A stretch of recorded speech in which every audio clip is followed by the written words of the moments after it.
Hello again, my name's Gabe Zollner. I posted MVI 6983. Baltimore police admit stand-down order was given.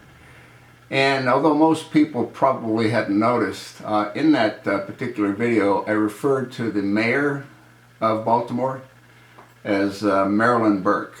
And I apologize for that mistake. The mayor is Stephanie Burke. The district attorney is Marilyn Mosby.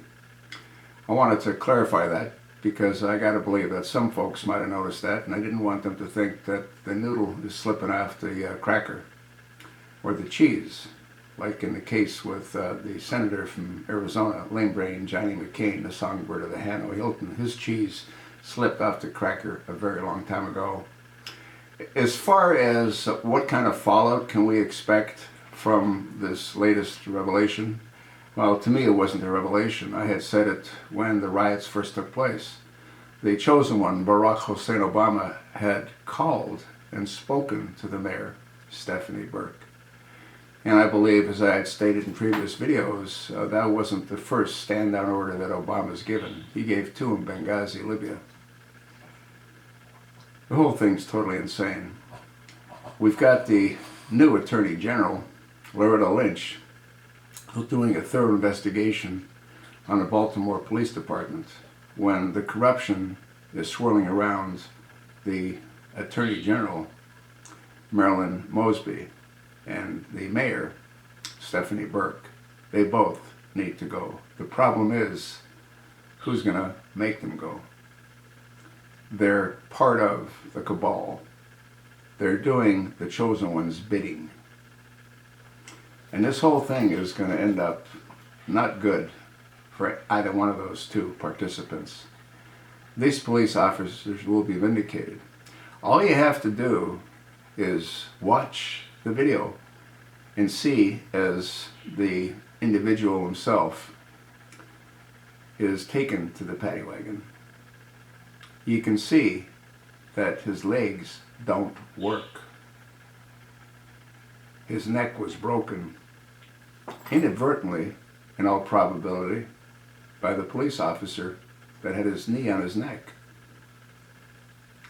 The whole thing is a farce.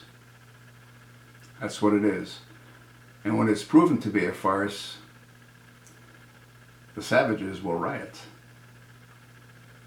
Baltimore will cease to exist as the city once was. Freddie Gray couldn't walk. Freddie Gray couldn't talk.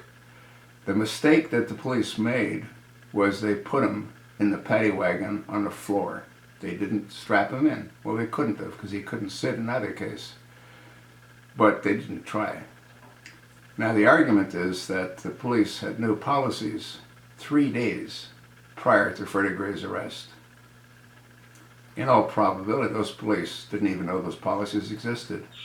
In other words, the Attorney General, Marilyn Mosby, has nothing.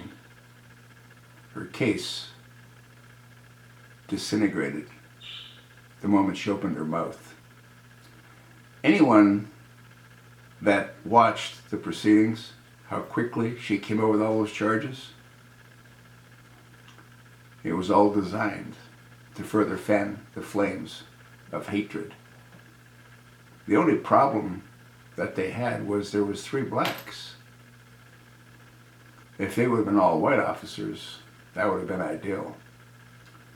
But we don't live in a perfect world, do we? Once again, I want to apologize for making that error. I wanted to clarify it. And we'll see how this thing unfolds. Personally, I don't think anything will happen to either one of those 2 clowns because, once again, they're supporting Obama's agenda. That's sort of what I think. Let me know what you think.